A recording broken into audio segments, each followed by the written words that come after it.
Маја Дамјановска и во вечерните вести на Канал 5.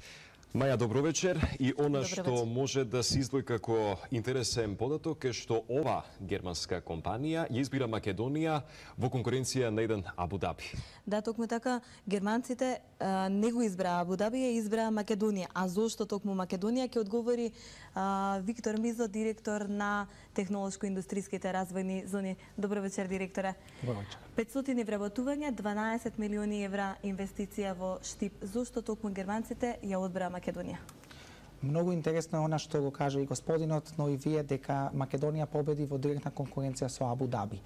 Тоа што се случило претходно, компанијата имала своји инвестиции во различни сектори во Емиратите, претежно во Дубај, но планирале во нова слободна економска зона во Абу Даби, тоа е зоната Кализа, да инвестираат во токму она што се планира сега да се направи во Штип.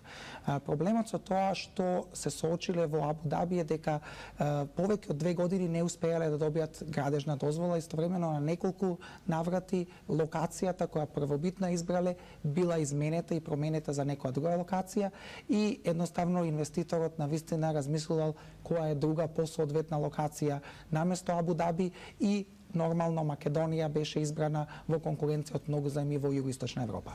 Така интересна беше приказната која што попладнево ја слушнавме од собственикот, а тоа е како тој се информирал за Македонија, за поволностите и бизнис можностите за странците што ги нуди владата, се информирал од престижен германски весник. Да, на пат за Дубај, тој летел од Виена за Дубај пред околу 2,5 месеци и случајно во авионот го читал германскиот вестник Handelsblatt. Тоа е најпрестижниот германски финансиски вестник, слично на Wall Street Journal или на Financial Times. И во самиот вестник постоела некоја анализа за земји во Југоисточна Европа, каде што тој ги видел поволностите кои ги нуди Македонија и она што Македонија значи 10% данок, но истовремено дека во технолошко-индустријските развојни зони се добиваат дополнителни поволности и неплаќање на данок во период на 10 години. 4 дена по враќањето од Дубај, тој дојде овдека кај нас да праша, да ги добие сите тие информации директно.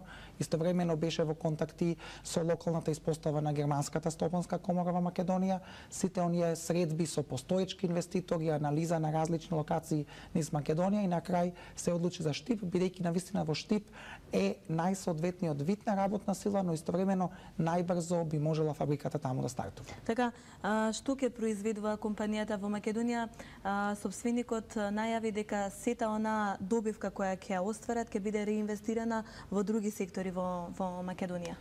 Иако името на компанијата е Technical Textile, значи технички текстил, во реалноста компанијата произведува фиберглас. Произведува фиберглас кој има многу широка употреба во автомобилската индустрија, авионската индустрија, производство на ветерници, во производство на бродови и истовремено производство на изолациони материјали во градежната индустрија. Тоа ќе биде првата фаза на неговото производство, а потоа ќе произведува специјални изолациони материјали од фиберглас кои имаат карактеристики да може да издржат многу високи температури и тука ќе се користат за обвиткување на катализатори и за издувни системи во автомобилската индустрија. Но она што господинот го кажа како собственик на фирмата е дека освен ова компанија, тој е заинтересиран за други видови на инвестиции. Пред се тука ги спомна и веќе разгледавме некои потенцијални опции во земјоделието, производство и пласман на јаболка на европските пазари, но истовремено производство на грозје и вино. Тој има пријатели кои се многу влијателни во оваа индустрија во Германија. Сите му кажува дека Македонија има многу квалитетно вино, но нема релевантен маркетинг и не се знае за македонското вино во Германија. Тој сака тоа да го помогне и нормално недвижностите. Така, покрај оваа германска компанија, со уште колку други имали други заинтересирани странски компании кои што се пред одлука да инвестираат во Македонија?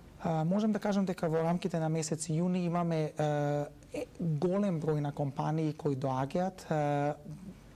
Голем дел од нив во последна фаза, последна посета на Македонија, пред да се донесе конечна одлука, освен германски, тука би спомнал и американски и италијански компании, бидејќи голем дел од овие компании сакат да имаат активно производство некаде во четвртиот квартал идната година, што значи дека одлуките мора да се донесат некаде до средината на третиот квартал оваа година за еден период од 12 до 15 месеци да изградат свој производствен капацитет и заради тоа сум оптимист дека во следните 3 до 6 месеци ќе имаме уште уште повеќе позитивни исходи за Македонија избрана како нова инвестициска дестинација. Ти благодарам и зашто гостуваше во вечерните вести на Канал 5. Благодарам на вас. Бурче, повели.